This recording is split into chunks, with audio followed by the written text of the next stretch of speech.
Um gás ideal é submetido aos 3 processos termodinâmicos descritos no gráfico. O processo 1 tem estado inicial 1 e final 2.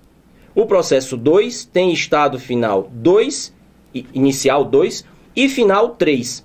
E o processo 3 tem estado inicial 3 e final 4. A relação entre os trabalhos W e I, sendo I 1, 2 e 3, em outras palavras, os trabalhos nas transformações 1, 2 e 3, nos processos, respectivamente, é melhor estimada por... Bom, questão com um gráfico, pressão em função do volume. Quando fala de termodinâmica, olha a palavra, termodinâmica, temperatura, calor e movimento. Na termodinâmica você tem transformação de energia. A primeira lei da termodinâmica é uma das maneiras de expressar a conservação de energia, a transformação de um tipo de energia em outro. No caso, de energia térmica para mecânica e tal. O que acontece? Quando se fala trabalho, é sempre o exemplo mais comum você lembrar o pistão de um motor de combustão.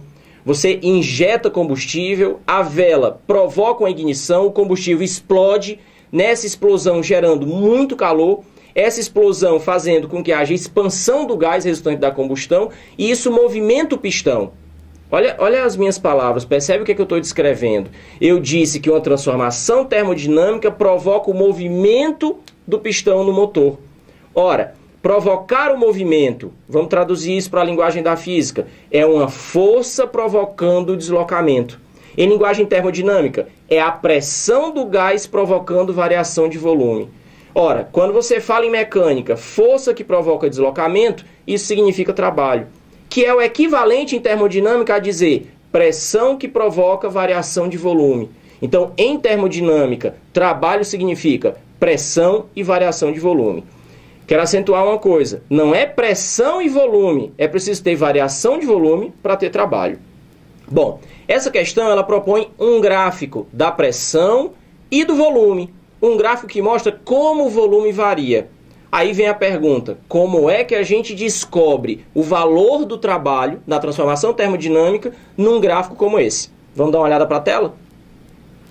Bom, quando a gente pontua que trabalho em termodinâmica é pressão vezes variação de volume, queria chamar a atenção que se você tiver uma transformação em que a pressão permaneça constante o tempo inteiro, vamos construir aqui um gráfico numa situação como essa, seria uma transformação isobárica.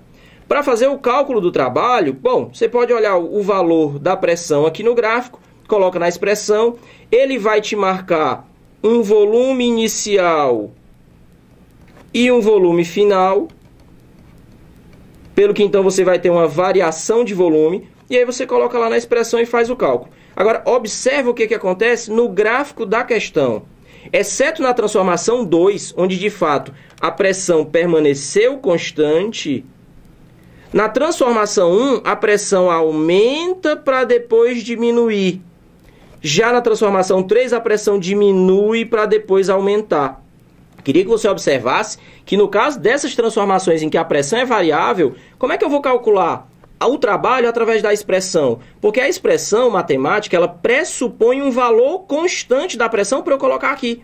Se a pressão varia, pessoal, é isso que eu queria chamar a atenção. Você vai calcular o trabalho através da área sob a curva do gráfico.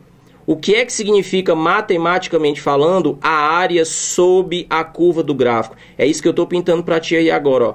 É todo o espaço que fica abaixo da curva até encostar no eixo dos X, no eixo das abscissas, no caso, o que representa o volume. Muito cuidado, que eu já vi gente querendo passar uma linha aqui, porque imagina que a curva começa e termina aqui e quer calcular só essa área de cima. Não. Quando se fala área sob o gráfico, significa toda a área existente entre a curva do gráfico e o eixo do X.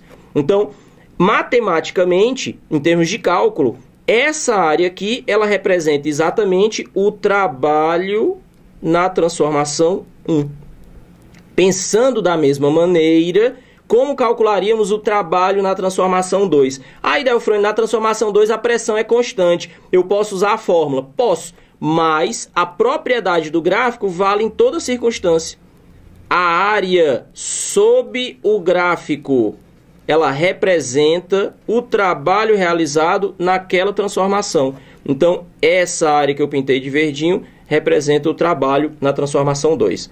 E, finalmente, na transformação 3, a área sob o gráfico, que é todo o espaço desde a curva até o eixo das abscissas, representaria o trabalho na transformação 3.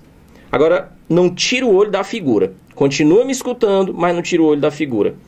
Não precisa de número para você fazer conta, para fazer cálculo de um valor preciso da área. É geometria. Olhe para as figuras que você pintou.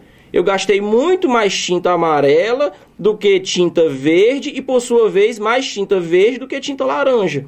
Ou seja, o que eu estou querendo dizer aqui? É fácil perceber, só pelo tamanho das áreas, que o trabalho na transformação 1 foi maior do que o trabalho na transformação 2, que, por sua vez, foi maior do que o trabalho na transformação 3.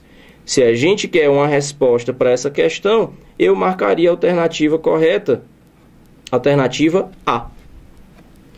Agora, vamos para os lembretes. É importantíssimo essa propriedade matemática de que num gráfico pressão em função do volume, a área sob o gráfico, ela representa o valor numérico do trabalho. Agora, muito cuidado naquelas questõezinhas que dizem, assinale o que é verdadeiro, assinale o que for correto. De repente aparece um item lá que diz assim, no gráfico da pressão pelo volume, é correto dizer que a área é igual ao trabalho. Muito cuidado com a linguagem. Olha o que foi que eu falei. A área é igual ao trabalho. Pessoal, área é área, trabalho é trabalho. Área é geometria, trabalho é física. A área pode medir em metro quadrado. Trabalho não mede em metro quadrado, trabalho mede em joule no sistema internacional. Então, cuidado com a linguagem. A afirmação correta seria: a área sob o gráfico é numericamente igual ao trabalho. Foi isso que a gente tentou mostrar aqui, ok?